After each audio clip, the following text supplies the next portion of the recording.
Hi friends, இன்னைக்கு நம்ம என்ன பார்க்க போகிறோம்னு பார்த்தீங்கன்னா அவுள், அதாவது ஆந்தையை பற்றி தான் பார்க்க போகிறோம். ஆந்தை பறவை இனங்களிலேயே நம்ம பார்த்து பயப்படுற அளவுக்கு இருப்பது ஆந்தை தான். அதுவும் நைட் டைமில் தான் இது வெளியில் வருமா. நைட் டைம்லேயே இது வேட்டையாடும். ஆந்தைக்கு நாக்டர்னல் பேர்ட் அப்படின்னு சொல்லுவாங்க. நாக்டர்னல் பேர்ட் என்றும் அதை சொல்கிறார்கள். உலகத்தில் 200, அதாவது 200க்கும் மேற்பட்ட ஆந்தைகள் இருக்குது அப்படின்னும் சொல்லப்படுகிறது. ஆசியா, அதாவது ஆசிய அளவில் ஏசியாலேயே அதிக அளவிற்கு ஆந்தை இருக்கிறது அப்படின்னு சொல்லிட்டு இருக்காங்க. ஆந்தை 2 விதமாக பிரிக்கிறார்கள். 2 விதமாகவும் ஆந்தையை பிரிக்கிறாங்க. ஆந்தைகளின் பார்வை திறன் எப்படி இருக்கும்னு இப்போ பார்க்கலாம். கண்ணு தெரியாது, அதாவது பகல் நேரத்தில் ஆந்தைக்கு கண்ணு தெரியாது அப்படிங்கிற மாதிரியான ஒரு இதுதான் போயிட்டு இருக்குது. ஆனால் உண்மையிலேயே ஆந்தைக்கு காலையில் பகல் நேரத்துலையும் கண்ணு தெரியும் அப்படின்னும் சொல்லப்படுகிறது.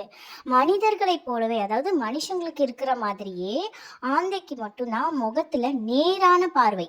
கண்ணு பார்த்தீங்கன்னா ஆந்தைக்கு நேராக இருக்கும் முகத்தில். மற்ற பேர்டுக்கெலாம் கொஞ்சம் சைடில் இருக்கும்.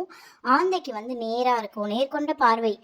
அது மனிதர்கள் மாதிரியே ஆந்தைக்கும் நேராகவே இருக்கும் அப்படின்னும் சொல்லப்படுகிறது. ஆந்தைகளுக்கு அருகில் இருக்கும் பொருட்கள் தெரியாது. அதாவது அது கிட்டேயே இருக்கு அப்படின்னா அது தெரியாது. ஆனால் தூரத்தில் என்ன இருக்குதோ அது ஈஸியாக ஆந்தைங்களுக்கு தெரியும், கண்ணுக்கு தெரியும். அதற்காகவே பைனாகுலர் விஷன் என்றும் ஆந்தையை சொல்லப்படுகிறது. அதோட கண்களுக்கு பைனாகுலர் விஷனும் சொல்லப்படுகிறது. ஆந்தைகளின் கேட்கும் திறன் எப்படி இருக்கும் அப்படின்னு இப்போ பார்க்கலாம். பொதுவாகவே ஆந்தை வேட்டையாடுறதை விட கேட்டு வேட்டையாடுறது தான் ரொம்பவே தயாராகுங்க. ஆந்தைகளோட தலையில தான் அதோடைய காதுகள் இருக்கு. அது வெவ்வேறு அமைப்புடன் இருக்கும் அப்படின்னு சொல்லப்படுகிறது. இந்த வெவ்வேறு அமைப்புகளுடன் இருப்பதால ஆந்தைக்கு எந்த திசையிலிருந்து என்ன சவுண்டு வந்தாலும் அது எந்த சவுண்டு எப்படி வருது, எங்கேருந்து வருதுன்னு ஆந்தையோட துல்லியமா கண்டுபிடிச்சி அதை போய் வேட்டையாட முடியுமா. ஆந்தைகளோட இறகு இப்போ பார்க்கலாம். ஆந்தையோட இறகு கொஞ்சம் கூட சவுண்டே இல்லாம பறக்கிற பறவை தான் ஆந்தை. வருடத்திற்கு ஒரு முறை இறகுகளை புதுப்பித்து கொண்டே, அதாவது ஆந்தைகளுக்கு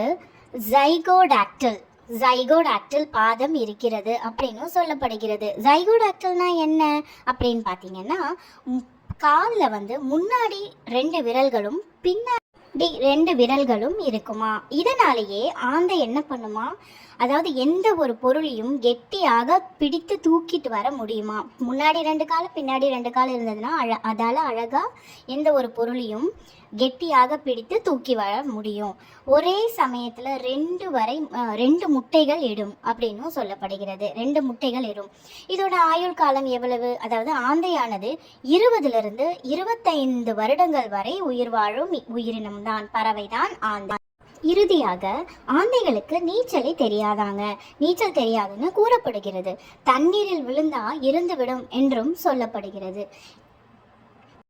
நான் இப்போ சொல்லியிருக்கிற தகவல் எல்லாத்தையுமே இங்கிலீஷில் டிரான்ஸ்லேட் பண்ணி உங்களுக்கு டிஸ்கிரிப்ஷன் பாக்ஸில் கொடுக்குறேன். உங்களுக்கு ஏதாவது ஆந்தையை பற்றின தகவல்கள் வேணும்னா டிஸ்கிரிப்ஷன் பாக்ஸில் செக் பண்ணிக்கோங்க.